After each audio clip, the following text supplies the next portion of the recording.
तो उन्होंने पूछा कि ये श्री धान्य क्या है। तो उन्होंने बोला कि श्री धान्य जो छोटे छोटे अनाज होते हैं वो श्री धान्य कहलाता है। तो मोदी साहब के दिमाग में वो घूम गया बात, और उन्होंने जो मिलेट्स है उसके बारे में उन्होंने सोचा और उसी श्री शब्द से इसका नाम दिया है श्री अन्न।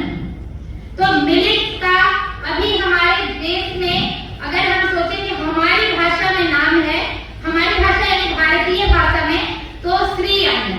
तो अगर मैं आगे से श्री अन्न बोलूं तो आप समझ जाना कि मैं क्या कह रही हूँ, मिलेट्स। ठीक है, क्योंकि क्यों हम पर मिलेट खाएं, हम बाजरा ही क्यों नहीं खाएंगे।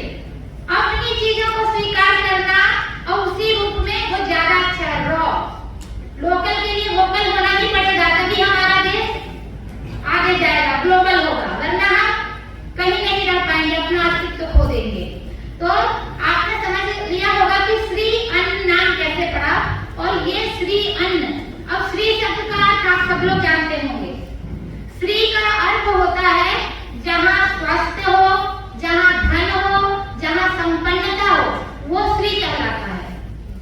कहते हैं कि इस स्थान पे, इस कॉलेज परिसर में बहुत श्री है, मतलब सुंदरता है, अच्छा है, हेल्दी एनवायरनमेंट है। तो इसीलिए मिलेट्स को श्री अन्न की उपाधि दी गई, श्री अन्न का नाम दिया गया, क्योंकि इसके अंदर में ताकत है, इसके अंदर में स्वस्थ रहने के वो सारे गुण हैं, तो इसलिए श्री अन्न। तो श्री अन्न की बात हुई, अब है कि श्री अन्न कितने प्रकार के हैं और क्या है और क्यों खाना चाहिए।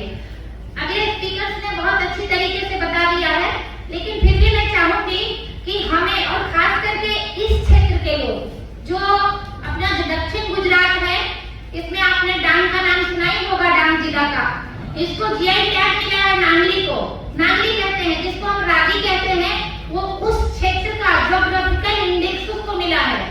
और वहाँ के जो व्यंजनों की बात करते हैं, वो व्यंजन अब एक्सपोर्ट हो रहा है विदेशों में, फॉरेन में उसकी डिमांड हो रही है। तो इन सारी चीजों को हमें सोचना होगा।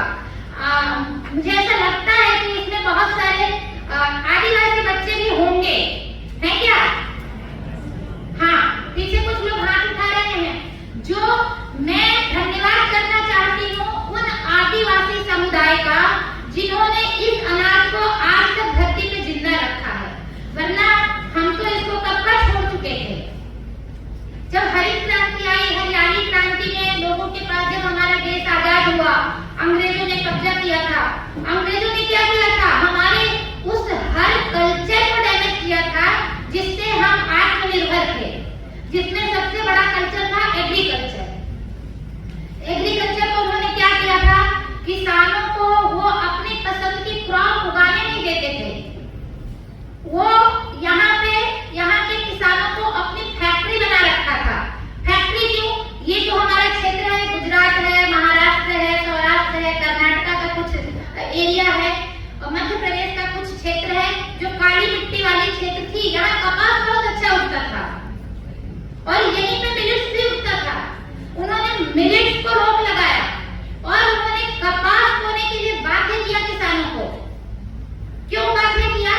क्योंकि कपास यहाँ अच्छा उगता था, जिसकी वजह से बड़े होते थे, बहुत अच्छी क्रॉप होती थी।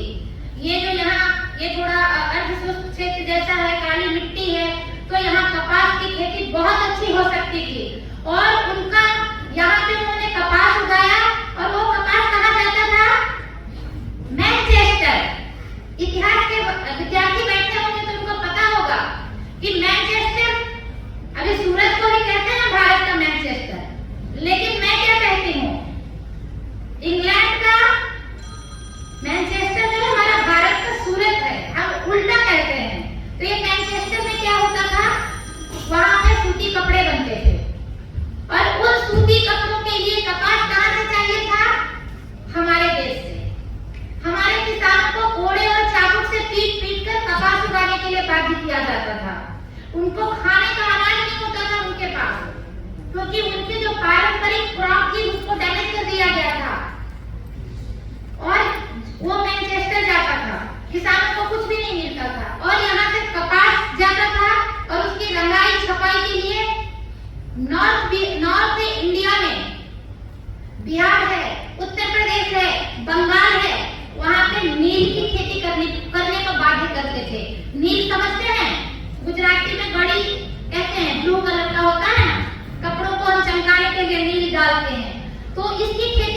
रहे थे, यानी खेती को टोटल डैमेज कर दिया था।